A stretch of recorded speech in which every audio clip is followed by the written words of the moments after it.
What's going on, everybody? It's Davey from the 80s, and you are now entering the Cinema Chop Shop. So park your ass right there. And while you're there, don't forget to hit the subscribe button, the like button, and comment down below.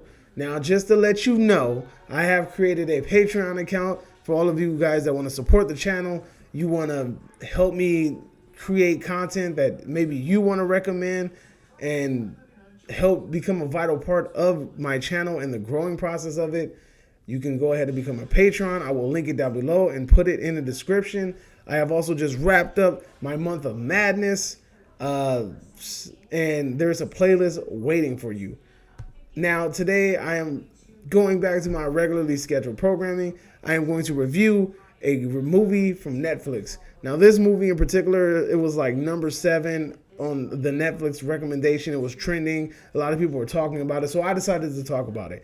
I am going to talk about the movie called His House 2020, and it's on Netflix right now. It is starring Wunmi Mosaku, who is Rial in the movie. You may know her from Black Mirror. She also was on Loki, and I think she's going to be in Loki. She was also in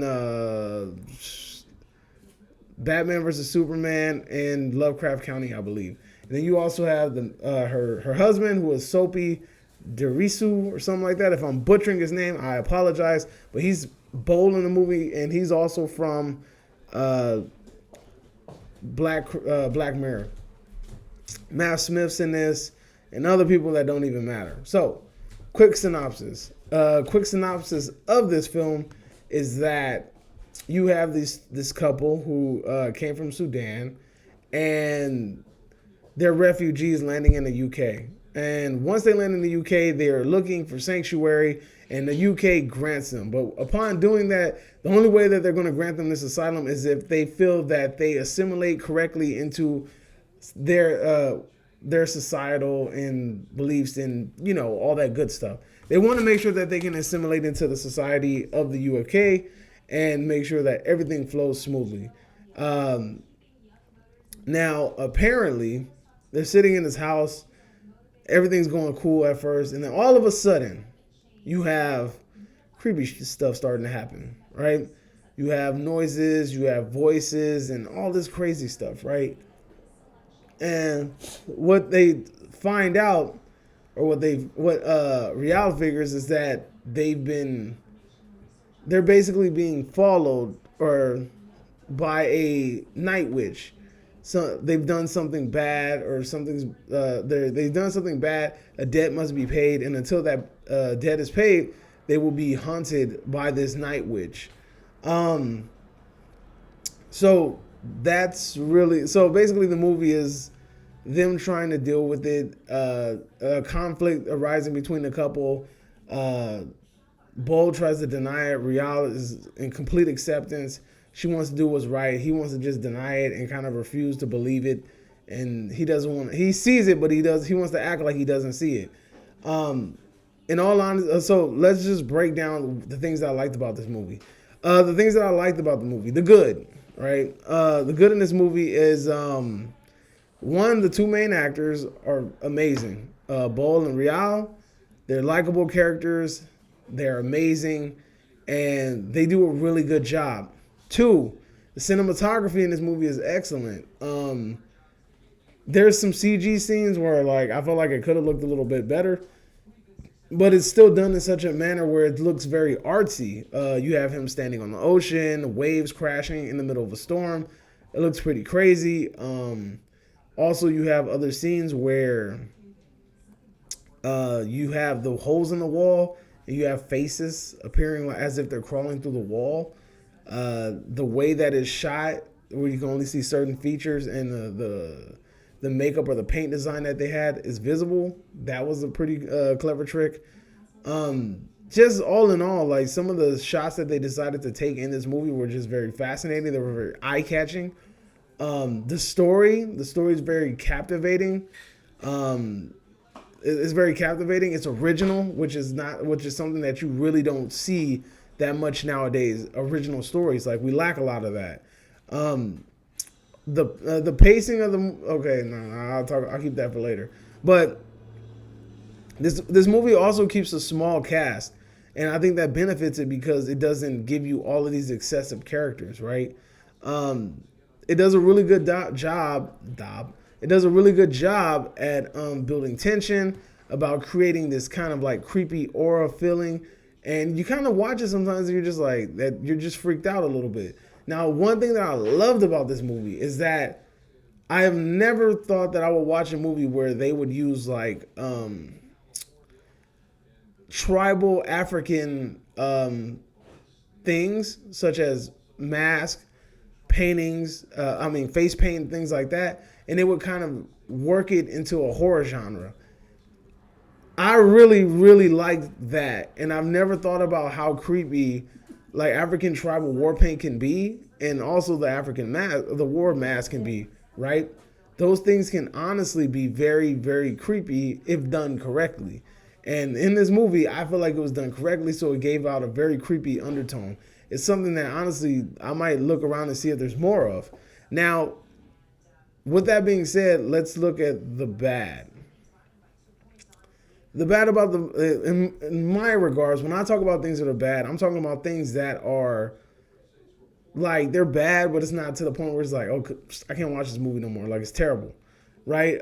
When I really watched this movie and I sat down, there wasn't really anything that like was super horrible. But one thing that I didn't really like, and I mean this borders between bad and atrocious, is that the pacing of this film. The third act of this film feels so rushed. Like they didn't really take the time to think this movie all the way through, and it feels like that third act is just rushed. And I took a lot of time to really think about this because I sat back and I'm like, this was a really good movie, but it wasn't great. And I was like, it was just something about that movie when I finished it. I just was like, you know what? Like it's good, but it's not one of the movies where I would like, dang, I could watch that again. Dang, this movie has to be put up there in the great columns. This is something I really have to throw out there and recommend to a lot of people. It didn't give me that at the end, and I had to really sit down and think, what was it about this movie that made me feel like I can't do this? And at the end of the movie, I just sat down and I thought about it. And when I thought about it, I was like, you know what? It was the pacing. That third act, the final act, like it just really felt kind of rushed. It feels like they were throwing too much at you at one time. When they start revealing things and start kind of peeling back the layers, what they could have did was they could have started doing that early and giving you piece by piece by piece by piece by piece. But instead, they felt like they needed to just unwrap the whole onion at the end of the movie, and you're just kind of sitting there like, okay, that was kind of overwhelming. And when it's overwhelming, it kind of takes you out of the movie, and it takes away, especially if you had really good pacing throughout the whole film, and all of a sudden you have this inconsistency towards the end, you're gonna feel like, dang, like, you know, like it throws you off. It throws you off completely. Like it puts you out.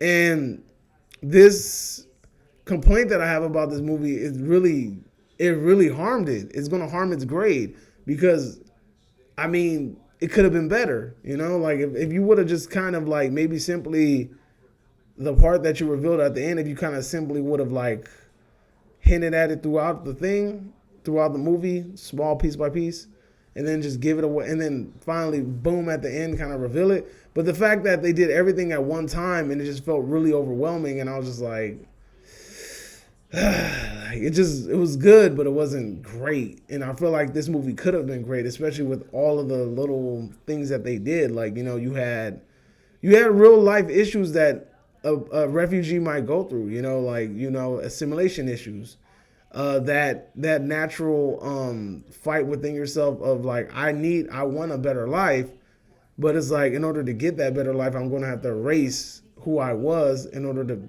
get it, you know. And did a great job at like harboring the emotions and telling the stories of these refugees and the atrocities that they've seen and the things that they've been through, right? But at the end of the day, if it's not done cohesively and told in such in a manner where it makes you feel like, what's the word I'm looking for? It honestly just doesn't make you feel like it was done cohesively, like it was done in a well thought out, well planned, well paced manner. it's like, I don't know, it just when the ending comes, you're kind of just like, yeah, could have been better, you know. Also, when they finally reveal the Night Witch, the Apeth, the dude looks kind of crazy. Like, I honestly thought that character looked pretty dope, and it looks pretty damn creepy. Me personally, I probably would have added a certain kind of tweak to it. I would have made him more look like, because he looked kind of like zombified and kind of like Voldemort from Harry Potter-ish in a way. When you see the movie, you'll see what I'm talking about. I felt like it should have looked more like, kind of like, if you've seen Ace Ventura 2, I feel like it should have looked like one of those warriors, and you'll get what I'm saying when you see it. I'm talking about as in design, as in paint design. I felt like the skin looked more skinish, and I felt like it should have looked like flesh. I mean, it looked more like flesh, but I felt like it should have looked like paint. Like, I felt like that would have looked more witch doctor-y. You know, but that's just me. That's just a personal opinion. That's just my thoughts on the matter. But overall, if I have to give this movie a grade, I'm gonna have to give it a 3.5 out of 5. And really, that ending, that third act, that whole final segment, kind of ruined it because it comes out of nowhere. You're just taken quickly out of one scene and placed into another scene, and then you're just bombarded with all this information. You're kind of sitting there like, damn, like, okay, like, it's good information, but at the same time, it's like it just doesn't make you. It throws you off, and once it throws you off, you're gonna just kind of be like, You're not gonna like be as invested as you were in the movie. At least that's what it was for me. So that's my review. Let me know in the comment section if you agree. Let me know if you disagree. And you are now exiting the Cinema Chop Shop. This is Dave from the 80s. Don't forget to hit the subscribe button on the way out. Don't forget to visit my Patreon account in case you want to become a patron and help drive some of this material and this content that I'm going to be pushing forth in the next couple of months. And until next time, adios.